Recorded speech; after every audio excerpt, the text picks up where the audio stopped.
WWE का PG era खत्म होने को आ रहा है और जल्द ही WWE शोज फिर टीवी 14 हो जाएंगे। एक और जहां पीजी एरा, एटीट्यूड एरा और रूथलेस एग्रेशन एरा के मुकाबले काफी ज्यादा साफ सुथरा और पारिवारिक था, वहीं उसमें भी कुछ बहुत ही अनुचित पल भी थे। आइए देखते हैं कि WWE ने ऐसा क्या क्या किया। नंबर 10 पर 2019 के शुरुआत में एलेक्सा ब्लिस अपने show a moment of bliss की मेजबानी कर रही थी। उनके स्टेज पर जाने से ठीक पहले एक प्रोडक्शन असिस्टेंट आया और उन्हें बताया कि उनका सेगमेंट शुरू होने वाला था। हालांकि जब उस असिस्टेंट ने एलेक्सा ब्लिस के कमरे में प्रवेश किया तब एलेक्सा तैयार हो रही थी और उन्होंने टॉप नहीं पहना था। ये काफी बोल्ड और एकदम से आने वाली चीज थी और इसने बहुत सारे प्रशंसकों को चौंका दिया। वो पल 1 मिनट से भी कम समय तक चला और बस क्राउड की प्रतिक्रिया पाने का एक सस्ता तरीका था, इसलिए मैं इसे इतनी नीची रैंकिंग दे रहा हूँ और ऊपर से इससे किसी भी चीज पे ज्यादा फर्क नहीं पड़ा।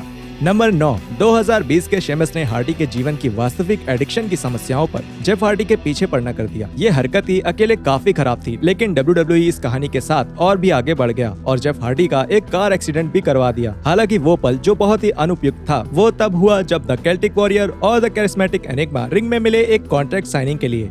साइन करने से पहले शेमस ने एक शर्त रखी कि जेफ हार्डी एक यूरिन टेस्ट करवाएं। हार्डी मान तो गए, लेकिन उन्होंने अपना मूत्र से भरा हुआ जार शेमस के मुंह पर फेंक दिया। ये बहुत ही गंदा था और मुझे पता है कि वो असली नहीं था, लेकिन तब भी ये काफी अजीब था और फॉक्स भी इस बात से सहमत थे और उन्होंने इस मूवमेंट को कई ब्रॉडकास्ट से काट दिया। ये पूरा ऐसा ही लग रहा था आप 90 के दशक में कुछ देख रहे हैं, न कि कुछ ऐसा जो आप 2020 के पीजी एरा WWE में देखेंगे। नंबर 8, अपने पीजी एरा में भी WWE हथियार इस्तेमाल करने से बिल्कुल नहीं घबराया, लेकिन हद तो तब हुई जब 2016 के एक्सट्रीम रूल्स पे पर व्यू में जब क्रिस जेरिको और डीन एम्ब्रोस का एक एसाइलम मैच हुआ जहां स्टील केज के ऊपर हथियार लटक रहे थे। उनमें से एक हथियार था थंबपिन से भरी हुई बाल्टी।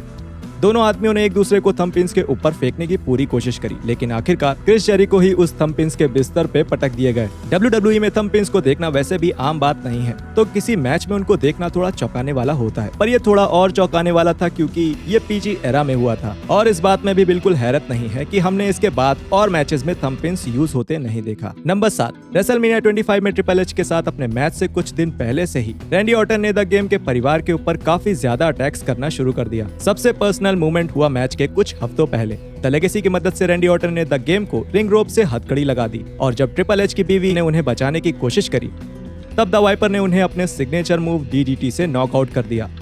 और इसके ऊपर से ट्रिपल एच के सामने ही जब रैंडी ऑर्टन ने स्टेफनी को किस किया तब ये पूरी चीज लिमिट के ऊपर चली गई। उस समय पीजी एरा को 1 साल भी नहीं हुआ था, तो WWE की पूरी कोशिश थी कि सब कुछ बहुत ही किड फ्रेंडली रहे। तो ये बहुत ही हैरत अंगेज है कि WWE ने ऐसा किया। नंबर 6, मेरे ऊपर भरोसा कीजिएगा जब मैं आपको बोलूं कि ये पीजी एरा के समय WWE के द्वारा किया गया एक असली मैच था। जिस मैच की मैं बात कर रहा हूँ वो था I for an I match. जैसा इसका नाम था ये मैच था भी वैसा ही। जीतने का बस एक ही तरीका था, अपने प्रतिद्वंदी की आंख निकालना। रे मिस्टीरियो और सेथ रॉलिंस के बीच ये बड़ा ही विचित्र मैच हुआ था। दोनों आदमियों ने एक दूसरे की आंख निकालने की पूरी कोशिश करी और मुझे अभी भी इस बात पर भरोसा नहीं होता कि ये सच में हुआ। आखिरकार इस मैच को जीता सेथ रॉलिंस ने जब उन्होंने मिस्टीरियो की आंख निकाली। वैसे पूरी चीज थी तो स्क्रिप्टेड ही, मगर ये किसी भी तरह से फैमिली फ्रेंडली एंटरटेनमेंट नहीं था।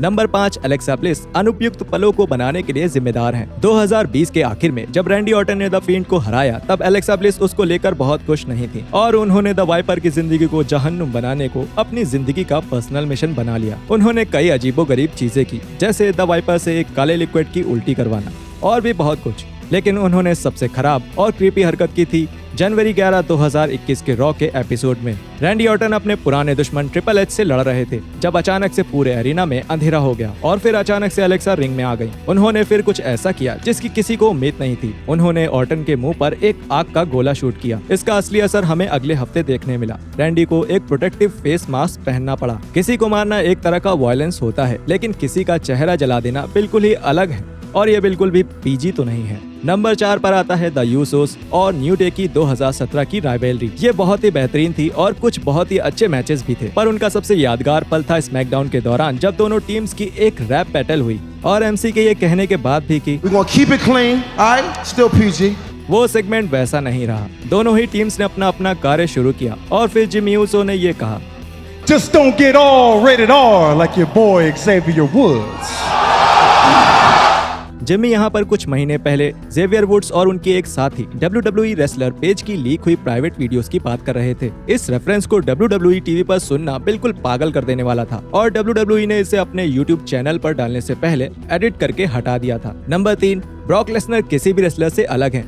इसके वैसे तो बहुत कारण हैं, लेकिन उनमें से एक ये है कि वो पीजी एरा के दौरान बहुत सारी चीजें करके बच के निकल गए। उनकी की हुई हरकतों में सबसे हैरान करने वाली और अनुपयुक्त चीज तब हुई जब उनका और रैंडी ऑर्टन का समरस्लैम 2016 में एक मैच हुआ। ऑर्टन ने बहुत अच्छे से लड़ाई करी, पर ब्रॉक को भी किसी कारण से ही द बीस्ट बुलाया जाता है। लेकिन इस मैच का सबसे वायलेंट पार्ट तब आया जब लेसनर ने रैंडी ऑर्टन को मार के उनका खोपड़ा खोल दिया।